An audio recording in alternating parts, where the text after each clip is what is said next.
자, 오늘은 민수기 20장을 살펴보려고 합니다. 민수기 20장의 구조는 좀 특별한데요. 죽음에서 시작해서 죽음으로 끝납니다. 이런 성경을 읽기가 좀 어려울 수도 있어요. 여러분, 분위기가 좀 어두운 장입니다. 그래서 알렌이라는 구약학자는 이렇게까지 얘기했습니다. 민수기에서 20장만큼 어둡고 절망적인 장은 없다. 이렇게 얘기할 정도로 굉장히 좀 어둡게 느껴지는 그런 장입니다. 근데 민수기 20장이 유난히 어둡고 절망적으로 느껴지는 이유는 따로 있는데요. 모세와 아론, 이 두 리더가 결국 가나안 땅에 들어가지 못하게 된 그 이유가 발생한 사건이 이 민수기 20장에 나옵니다. 자, 문제의 시작은 이스라엘 백성들이었어요. 이스라엘 백성들이 또 떼지어 몰려옵니다. 물이 없다는 이유였고요. 모세와 아론에게 원망과 불평을 쏟아내죠. 자, 민수기 20장 3절을 보면 이렇게 써 있습니다. 백성이 모세와 다투어 말하여 이르되. 자, 백성들이 몰려와서 모세와 말다툼을 했다는 것이죠. 영어 성경으로 읽어보면 NIV에서는 quarrel이라는 단어를 썼고 NRSV는 contend라는 단어를 썼는데 조금 어감이 다릅니다. NIV는 이제 의역 성경이다 보니 의미 위주로 전달하기 위해서 원래 히브리어도 좀 더 쉬운 단어로 바꾸는 경향이 있고요. NRSV는 히브리어 단어를 그대로 직역하려고 애쓴 그런 성경이라고 볼 수 있습니다. 그래서 quarrel은 좀 감정적으로 격해서 말다툼을 하는 모양을 뜻하기도 하고요. contend는 의지가 분명한 어떻게든 이겨보려고 하는 의지나 행동이 강조된 그런 단어입니다. 조금 차이가 있지만 그게 감정적이든 의지적이든 오늘 본문이 강조하려는 것은 강하게 다투었다는 겁니다. 굉장히 강하게 심하게 다퉜다는 거죠. 여러분, 물 못 먹으면 힘드시죠? 아마 목마름을 경험해 본 분들은 아실 겁니다. 물을 못 먹으니까 당연히 힘들죠. 또 물을 구하기가 쉽지 않은 광야에 있다 보니까 야, 이거 지금 우리 물을 못 먹는 것도 문제지만 어디 가서 물을 구하나, 이 걱정과 염려가 얼마나 사람을 힘들게 하는지 여러분 잘 아실 겁니다. 예민해지죠. 사람이 한번 예민해지면 이 마음의 룸이 좁아집니다. 아주 작은 일에도 화를 내고 엉뚱한 사람한테 화내고 이런 일들이 벌어지는데, 여러분, 그래도 아무리 화가 나고 스트레스를 받아도 할 말이 있고 하지 못할 말이 있죠. 그걸 구분하는 게 어른 아닙니까? 애들은 그냥 뭐 뇌까리고 막 아무 말이나 해도, 어른은 지금 이 상황에서 내가 해서도 되는 말이 있고 안 되는 말이 있다는 걸 구분해야 되는데, 백성들이 뭐라고 합니까? 이 사람들 정말 18번입니다. 이 스트레스 상황만 오면 그들 안에 상처와 모든 게 다 나와서 막 뇌까려지는 그런 걸 보게 되는데요. 차라리 고라의 반역 때 우리도 같이 죽었으면 좋았겠다. 이게 말입니까? 또 애초에 애굽에서 떠나지 않았더라면 이런 꼴은 안 당했다. 이런 말까지 합니다. 우리로 따지면 교회 안 다닐 때가 좋았다. 차라리 예수 안 믿었던 게 낫다. 이런 말을 함부로 하는 겁니다. 정말 해서는 안 되는 말이죠. 얼마나 받은 은혜와 축복이 많은데요. 그런데 솔직히 이 사람들 모습 속에 저와 여러분의 모습도 있다는 거 아십니까? 크게 다르지 않아요. 우리도 막 화가 나면 다시는 주워 담지 못할 말도 하고요. 돌이키지 못할 행동도 종종 해요. 여러분, 홧김에란 말 아세요? 홧김에. 홧김이란 말은 화가 나는 기회나 계기, 이런 뜻입니다. 그러니까 여러분, 요즘 뉴스 보면요, 미국이든 한국이든 전 세계적으로 급증하는 사고나 사건의 원인이 뭐냐면 홧김입니다. 홧김에 불 저지르고 홧김에 칼로 찌르는, 또 총 쏘는 이런 일들이 벌어지는 거예요. 화가 나는 김에 범죄를 저지르는 사람들이 갈수록 많아진다. 여러분, 이 시대가 얼마나 악해지고 있는지를 잘 보셔야 합니다. 살다 보면 화가 날 만한 상황은 꼭 있습니다. 겉으로 화가 안 나 보여도 속에는 굉장히 화나 있는 분들이 있습니다. 여러분, 아무리 화가 나도 스스로 나 자신을 제어하지 못할 만큼 폭발하는 것은 굉장히 조심해야 할 일입니다. 성경도 분노라는 감정에 대해서보다는 분노라는 감정을 제어하지 못하는 그 상태를 굉장히 경계하고 있습니다. 우리 야고보서 1장 18절로 20절까지 말씀, 19절 20절 말씀, 두 절 말씀을 함께 읽게요. 화면 보고 시작. 내 사랑하는 형제들아 너희가 알지니 사람마다 듣기는 속히 하고 말하기를 더디하며 성내기도 더디하라. 사람이 성내는 것이 하나님의 의를 이루지 못함이라. 아멘. 뭐라고 하죠? 성내는 것이 하나님의 의를 이루지 못한대요. 그러니까 성내는 것을 더디하려고 해야 한다는 거죠. 그만큼 조절할 필요가 있다. 여러분, 화를 다스리는 것이 신앙생활에서 굉장히 중요하다는 거예요. 한국에서 활발하게 활동하는 심리학자 중에 김경일 교수라는 분이 있습니다. 아주대학교 교수고 인지심리학자로는 아주 유명한 분입니다. 이분이 적정한 삶이라는 책을 쓰셨는데 이 책 앞부분에 감정 조절에 대한 내용이 나와요. 근데 김 교수는 우리가 너무 화가 날 때는요, 그 화가 난 장소를 피해서 빨리 걸어 밖으로 나오라. 그렇게 권면을 합니다. 그것만으로도 폭발하는 감정에 브레이크를 걸 수 있다는 거예요. 급하게라도.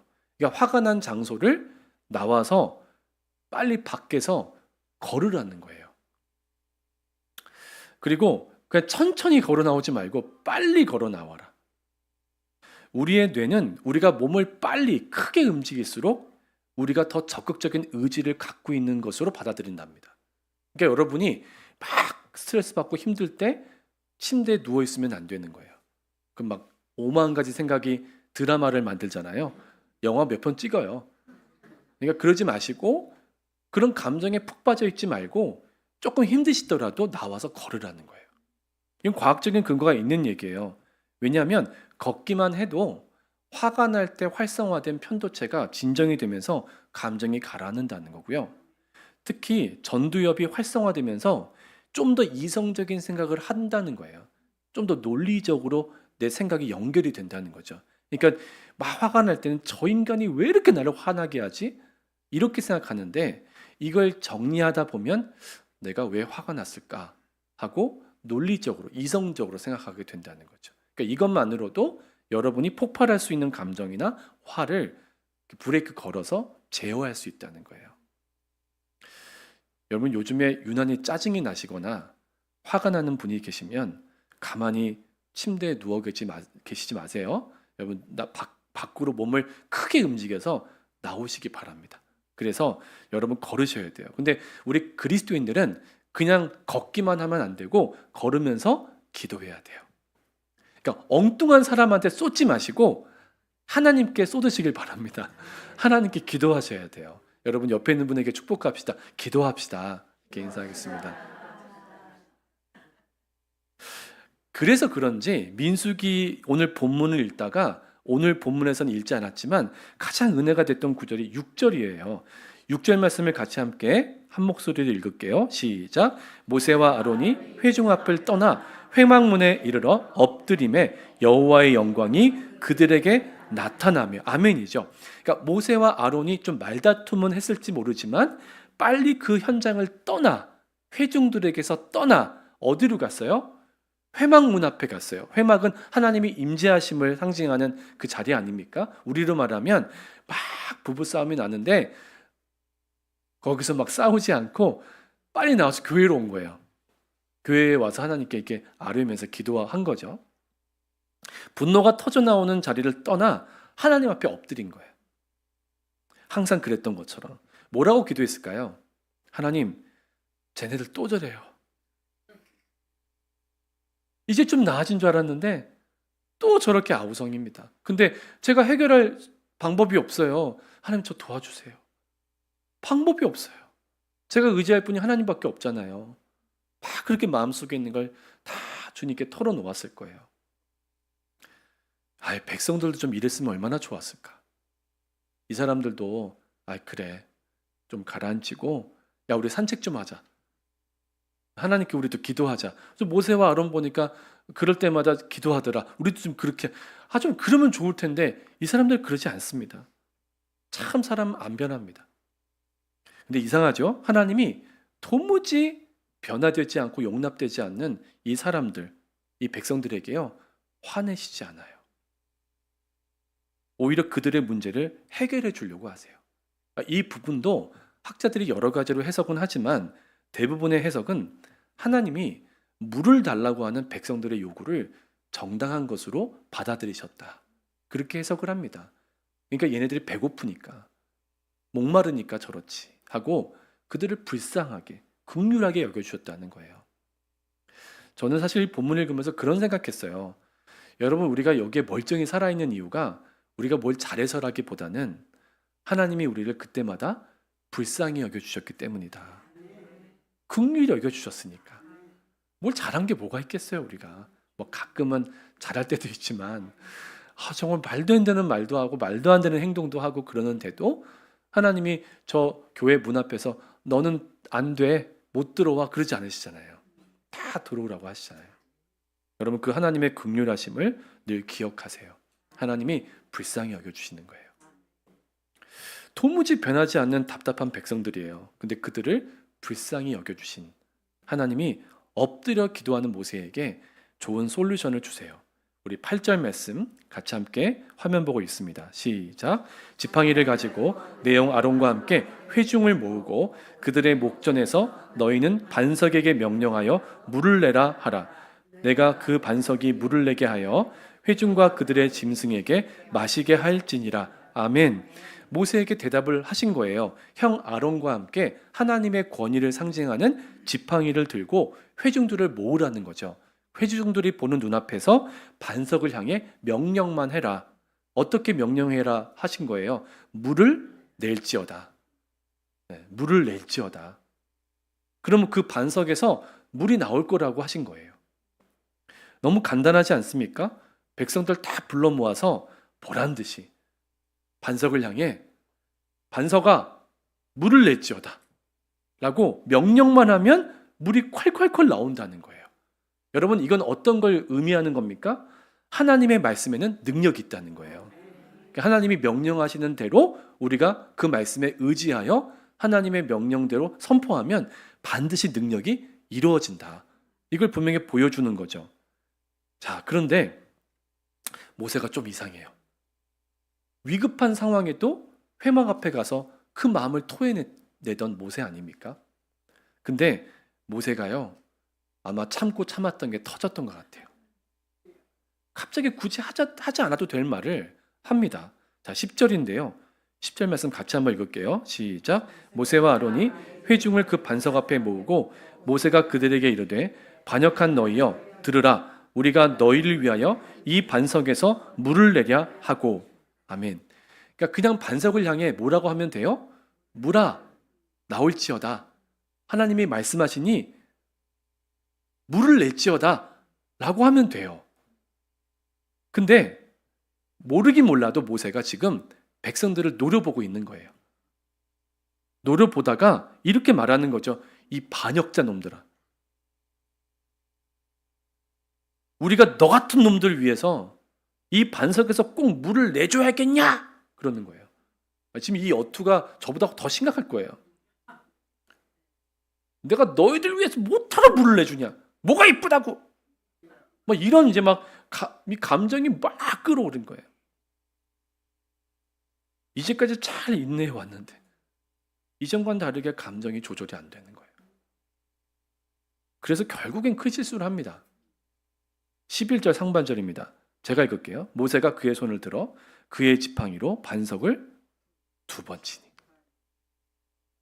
저는 이 본문을 읽으면서 그렇게 생각했습니다. 나라면 20번, 30번도 쳤겠다. 화가 나니까요. 근데 모세는 딱 2번 친 거 아닙니까? 이게 뭐 그렇게 잘못입니까? 왜 잘못이에요, 여러분? 여러분의 경험과 지식으로 대답하지 마시고 성경의 근거에서 말씀해 보세요. 뭐가 잘못한 거예요? 하나님은 명령만 하라고 하셨잖아요. 근데 2번 쳤어요. 물론 이 내용으로도 해석들이 다양합니다. 그 중에 그 한명진 목사님이 인용하신 내용이 전 참 인상 깊었는데, 유대인들의 전승이에요. 성경에는 없는 내용이에요. 유대인들은 좀 특징이 있어요. 제가 아무리 개신교회지만 유대교 랍비들의 연구를 이제 많이 제가 인용해 드리거나 설명드리는 이유는 이 토라, 특히 모세 오경에 대해서는 유대인 랍비들이 훨씬 오랜 기간 동안 많이 연구를 했어요. 그래서 그들은 수많은 상상력을 가지고 이 말씀을 풀이하려고 애를 썼기 때문에 참고할 만한 내용은 되는 것 같아요. 근데 유대인들의 그 내려오는 전승에 의하면 모세가 처음에 반석을 향해 명령을 했다는 거예요. 상상이에요. 어디 가서 그렇다고 말씀하시면 안 돼요. 유대인들의 전승이에요. 근데 명령을 할 때 화가 난 상태로 명령을 했다는 거예요. 온전한 거 아니죠. 막 분노하면서 하나님 말씀을 대언할 수는 없잖아요. 근데 물이 안 나왔다는 거예요. 이제 화가 나서 하나님 말씀을 대언하니까. 그래서 모세가 안 나오니 하고 지팡이를 한번 때렸다는 거예요. 근데 물이 콸콸콸 안 나오고 쫄쫄쫄쫄 나오더라는 거죠. 그러니까 또 한 번 쳐서 이제 콸콸콸 나오게 했을 거다. 그런데 이제 여기서 관건은 뭐냐면 하나님이 모세가 처음 한 번 쳤을 때 물이 조금만 나오게 하신 이유가 핵심이에요. 왜 그랬냐? 모세가 마음을 좀 추스리고 다시 온전하게 하나님 말씀을 반석에게 명령할 기회를 주셨다. 이렇게 해석을 하는 거예요. 유대인 랍비들의 얘기예요. 그러니까 두 번 이렇게 탁탁 치는 그 모세의 심정을 이해해 보려고 굉장히 시도를 많이 한 거예요. 근데 어쨌든 여러분, 입이 10개라도 할 말 없습니다. 하나님께 불순종한 게 맞아요. 근데 하나님은 어떻게 하셨어요? 저 같은 성정의 사람은 모세, 너 지금 무슨 짓이야? 좋아, 나 물 안 줄 거야. 니네들 다 봐? 모세 때문에 못 먹는 거야? 막 이랬을 거예요. 저 같으면, 제 성정이면. 근데 하나님은 안 그러세요. 분명히 불순종했잖아요, 모세가. 근데 물이 나옵니다. 물이 많이 나와요. 그래서 목마른 사람들 다 그 갈증이 해결되고 가축들까지 배불리 물을 마셔요. 성경 전체로 보면 오늘 본문에 나오는 이 반석, 많은 물이 나온 반석은 예수님을 미리 보여주는 물건입니다. 왜냐하면 우리의 수많은 실수와 실패에도 불구하고 예수님은 우리를 포기하지 않으시고 우리를 살리시는 분이니까요. 그러니까 이 물 많이 나온 반석을 통해 우린 예수님을 또 볼 수 있어야 되는 거예요. 자, 이제까지 백성들이 한 짓만 생각해도 모세가 참고 참다가 결국 화가 난 것은 전혀 이상해 보이진 않습니다. 이해도 돼요. 아까 제가 그랬잖아요. 저 같으면 반석 20번 쳤을 거라고. 근데 한명진 목사님의 책에 인용된 이 본문에 대한 유대인 랍비들의 연구서 중에 하나인 미드라시, 이 말씀 해설 자료를 보면 재미있는 내용이 하나 첨가되어 있는데요. 모세가 이렇게 화가 날 만한 또 하나의 이유가 있었다. 그게 뭐냐면 모세의 누이 미리암이 죽었거든요. 바로 직전에. 근데 이 장례식에 백성들이 하나도 안 왔다는 거예요. 그래서 모세와 아론만 울면서 장례식을 치렀다는 거예요. 그래서 그 후에 하나님이 이스라엘 백성들이 늘 물을 공급받던 미리암의 우물이라는 게 있었는데 이걸 마르게 하셨다. 이렇게 써놨어요. 그러니까 이것도 아까와 마찬가지로 모세가 화가 날 만한 상황들에 대해서 상상을 해본 겁니다. 자, 이런 일이 꼭 일어나지 않았더라도 모세가 화가 나는 건 너무나 당연하고 자연스럽게 느껴져요. 하루 이틀 일이 아니잖아요. 문제 해결을 주면 고맙다고 인사할 줄을 아나. 또 9가지를 해결해 줘도 하나 해결 안 해줬다고 불평하질 않나. 우리하고 똑같습니다. 이스라엘 백성들이. 또 때로 와서 불평을 늘어놓고 툭 하면 애굽으로 돌아가겠다고. 이 무례한 백성들을 언제까지 참냔 말입니다. 근데 오늘 본문에서 가장 가슴 아픈 구절이 나오죠. 12절 다 같이 읽을게요. 시작. 여호와께서 모세와 아론에게 이르시되 너희가 나를 믿지 아니하고 이스라엘 자손의 목전에서 내 거룩함을 나타내지 아니한 고로 너희는 이 회중을 내가 그들에게 준 땅으로 인도하여 드리지 못하리라 하시니라. 참 단호하시죠. 너희들 가나안에 백성들 데리고 못 들어가. 이 말은 뭡니까? 너희 둘 1세대와 함께 광야에서 죽을 거야. 남의 얘기라고 여러분 그렇게 편한 얼굴로 이 얘기 들으시면 안 돼요. 모세의 심정을 생각해 보시라고요. 성경을 이해하기 위한 가장 좋은 방법 중에 하나는 자꾸 질문을 던져보는 거하고 이 본문 속으로 다이브인, 들어가 보는 거예요. 내가 모세가 돼보는 거죠. 어떤 마음일까? 물론 우리의 최종적인 성경 이해의 자리는 하나님의 마음을 아는 거거든요. 하나님의 성품이 어떠한지를 깨닫고 그 마음을 이해하는 일인데, 인물로 한번 들어가 보면 모세가 어떤 생각을 했을까? 여러분 어떠실 것 같아요? 저는 이런 생각 들더라고요. 야, 실수 한번 한 것 가지고 너무하신다. 아니, 계속 불순종한 것도 아니고 이때 한번 좀 크게 불순종한 것 가지고 이제까지 순종한 거 다 그냥 0점 만들어 버리면 이거 어떡하나? 누가 하나님 믿겠다고 할까? 이런 마음이 들 것 같은 거예요. 저는요, 사람의 감정 중에 가장 강력한 게 섭섭함인 것 같아요. 여러분 섭섭해 본 적 있으시죠? 사람한테 섭섭했다는 건 그 사람한테 여러분이 진심이었다는 거예요. 상처받았다는 거는. 근데 하나님한테 섭섭했다? 이것도 마찬가지예요. 여러분이 진심으로 하나님을 진지하게 믿어보려고 했을 때, 그때 섭섭함이란 감정이 찾아올 때가 있어요. 여러분 생각해 보세요. 하나님이 계신 걸 분명히 알아요. 그래서 하나님의 존재를 믿거든요. 그런데 내가 기대했던 대로 하나님이 나한테 안 해주시면 섭섭해요. 하나님을 믿지 않는 건 아니에요. 그래서 수십 년 동안 하나님에 대한 섭섭함을 가지고 사시는 교인들을 저는 꽤 많이 봤습니다. 기도도 하고 예배도 드려요. 근데 섭섭함이 해결이 안 돼요. 저는 사실 오늘 이 예배에서 혹시 섭섭함을 가지고 하나님 앞에 서 계신 분이 계시면 꼭 그 부분에 대하여 자유로워지시고 돌아가셨으면 좋겠어요. 정말 힘들 때 작정 기도하고 금식 기도했는데 하나님이 안 들어주셨다고 섭섭해하는 거죠. 교회 떠난 분도 많아요. 다시는 교회 안 다니겠다고. 하나님에 대한 오해입니다. 여러분 정말 하나님한테 섭섭하실 때는 한 번만 다시 생각해 보세요. 하나님이 아무 뜻도 없이 여러분에게 그러실 리는 없어요. 여러분과 제가 하나님께 섭섭한 일이 있을 때는 꼭 생각하셔야 돼요. 아, 내가 깨닫지 못한 하나님의 속내가 있으시지. 그분의 속뜻이 있으시지. 그런 생각을 꼭 해봐야 합니다. 모세와 아론이 가나안에 들어가지 못하게 된 이유, 성경 연구를 이렇게 제가 하다 보면 사실 저는 다양한 연구서들을 참고하거든요. 보수적인 자료도 보고 진보적인 자료도 보고 유대인의 자료도 보고 여러 자료들을 보는데요.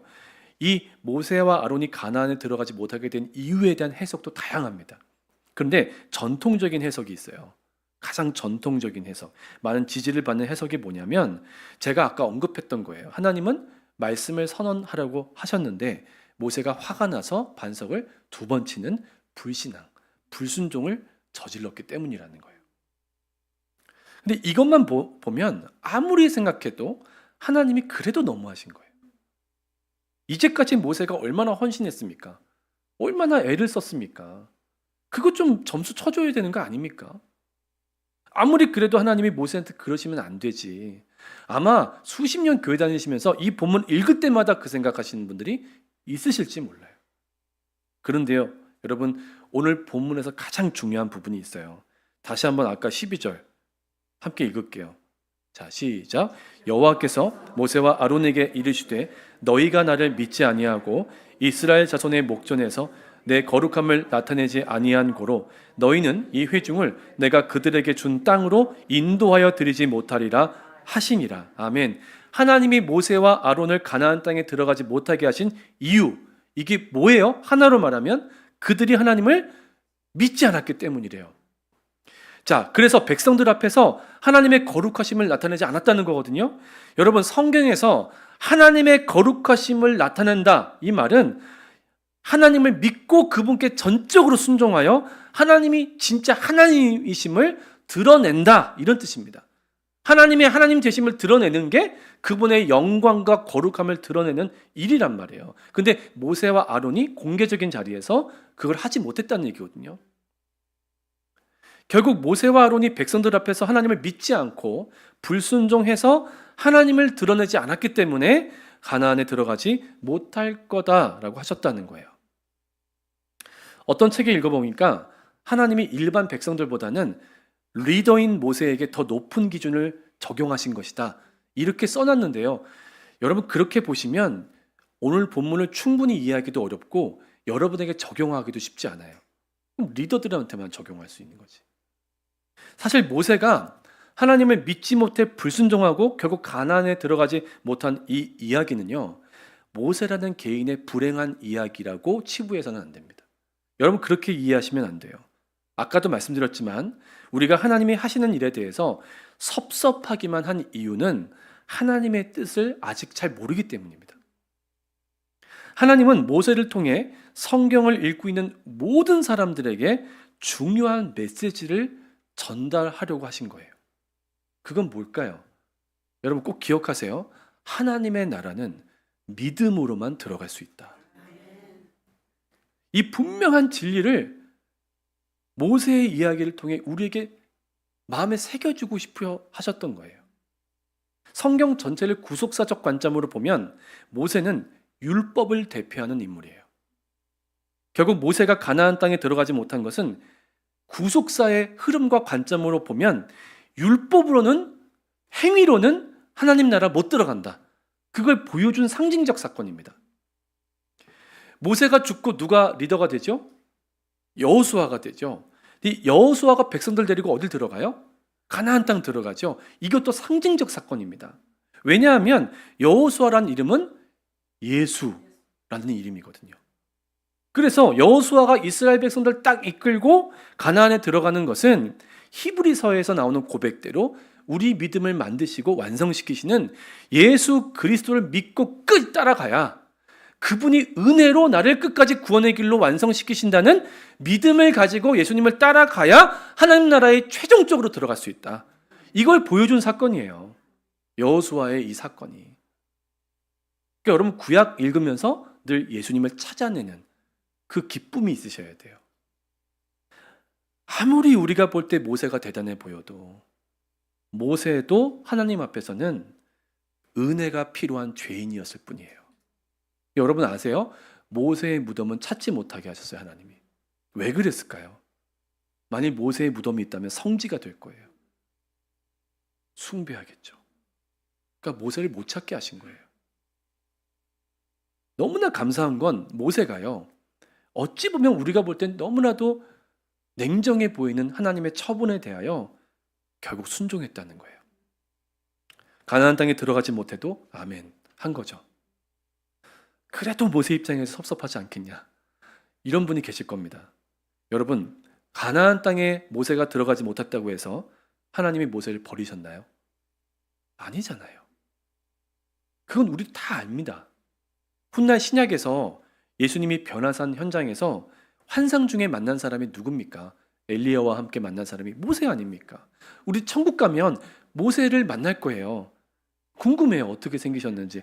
요때 어떤 마음이셨어요? 막 물어보고 싶기도 한 거예요. 여러분, 지금 당장 하나님한테 섭섭하다고 하나님께 등 돌리지 마세요. 삐져 있지 마세요. 그럴 필요 없어요. 대신 여러분이 입술로 고백하세요. 하나님, 하나님께 뜻이 있으시죠? 제가 그걸 지금은 이해 못해도 하나님의 그 뜻을 언젠간 알게 될 거라고 믿습니다 하고 묵묵히 하나님 앞에 머무셔야 돼요. 그게 여러분이 살 길이고 여러분이 승리하는 길이라는 거죠. 하나님은 모세 사건을 통해 우리에게 엄중한 메시지를 주신 거예요. 오직 믿음으로만 하나님 나라에 들어갈 수 있다. 모세는 이 사실을 보여주기 위해 증인이 된 거예요. 여러분, 하나님 믿으세요? 약한데요? 하나님 믿으세요? 여기서 중요한 사실이 한 가지 더 있어요. 정말 하나님을 믿는다는 거. 이거는 하나님의 존재를 믿는다는 말과는 달라요. 아마 교회 다니면서 어떤 분들은 하나님 계신 거 알아요. 어렴풋이 믿어져요. 근데 결정적 순간이 왔을 때 하나님을 믿지 못하고 넘어지는 경우들이 꽤 있잖아요. 여러분, 정말 하나님을 믿는다는 건 그저 하나님이 계시다 라는 믿음과는 달라요. 오늘 이게 핵심이에요. 제가 이번 다니엘 기도회 매일 현장에서 교인들과 함께 기도하고 특히 강사들의 간증을 듣는 가운데 이분들한테 한 가지 공통점이 있다는 걸 발견했습니다. 여러 공통점이 있었는데요. 이건 똑같더라고요. 이 간증자들에게는요, 하나님께 대한 똑같은 신앙 고백이 있어요. 그게 뭔지 아십니까? 하나님은 선하시다. 하나님은 선하시다. 여러분, 하나님의 선하심을 믿으시나요? 하나님의 나라는 오직 믿음으로만 들어간다. 이 사실을 우리에게 확증해 주기 위해 증인이 된 이 모세, 그가 죽기 전에 하나님 손에 이끌려 어디로 가죠? 느보산이라는 산 위에 올라가요. 사실 느보산에 올라가도 가나안 땅이 그렇게 샅샅이 보이진 않아요. 근데 하나님이 느보산에 데리고 올라가서 모세의 눈을 열어주시는 거예요. 비록 못 들어가지만 가나안 곳곳을 보여주세요. 자, 그때 모세가 어땠을까요? 저는 제 생각에는 많이 울었을 거다 이런 생각이 들어요. 못 들어가서 억울해서가 아닙니다. 늘 실패만 하는 이스라엘 백성들을 그때까지도 포기하지 않으시고 이 가나안 땅으로 인도해 오신 하나님의 선하심, 그게 믿어지니까, 그거 실제로 눈으로 보니까 폭풍 눈물이 나는 거죠. 또 비록 자기가 가나안 땅에 못 들어가긴 하지만 모세를 이끌고 그 가나안 땅을 보여주시려고 산으로 오르시는 그 하나님의 배려, 그 선하심이 얼마나 마음에 와닿았을까. 저는 그 생각이 들었습니다. 제가 그래서 이 장면을 영화로 만들다면 어떤 모습일까 생각했어요. 하나님이 모세한테 그러시는 거예요. 모세야, 미안해. 미안해. 그러니까 모세가 대답하는 거죠. 아니, 하나님, 뭐가 미안하세요? 그 무지랭이 같던 저를 여기까지 인도하셨잖아요. 전 너무너무 감사해요, 하나님. 근데 한 가지 걱정되는 건 저 사람들 그 은혜로 저 가나안 땅 들어가서도 하나님 마음 아프게 할 거예요. 하나님 속 썩일 것 같아서 제가 그게 속상해요. 그런데 이제까지 오늘까지 인도하신 하나님의 선하심을 제가 믿으니까 앞으로도 영원히 저 무지랭이 같은 백성들 끝까지 구원으로 이끌어 주실 거 믿을게요. 이런 대화, 떠오른 대화예요. 여러분, 하나님 믿으시죠? 계신 것 같아. 역사하시는 분인 것 같아. 이건 하나님 믿는 게 아니에요. 진짜 하나님 믿는 것은 여러분 어떤 상황에서도 하나님의 선하심이 믿어지는 거예요. 우리가 그렇게 넘어지고 그렇게 실패해도 끝내 우리를 하나님의 나라로 인도해 가시는 그 하나님을 믿으시길 바랍니다. 끝도 없이 은혜를 베푸시는 그 하나님의 마음을 아프시게 하지 마시고요. 삐지지 마시고요. 도망가지 마시고요. 그 선하심 안에 머무르시길 바랍니다. 하나님은 그냥 존재하기만 하는 분이 아니라 저와 여러분을 끝까지 인도해 가시는 정말 선하신 분이에요. 어제도 오늘도 영원히. 부디 선하신 하나님을 믿는 믿음으로 지금 여러분이 겪고 있는 어떤 고난도, 질병도, 또 낙심도, 두려움도, 불안함도 넉넉히 이기시길 바라고요. 하나님의 나라에 우리 모두가 함께 들어가는 은혜를 누리게 되기를 주의 이름으로 축원합니다. 함께 찬송 부를게요. 내게 허락하신 시련을 통해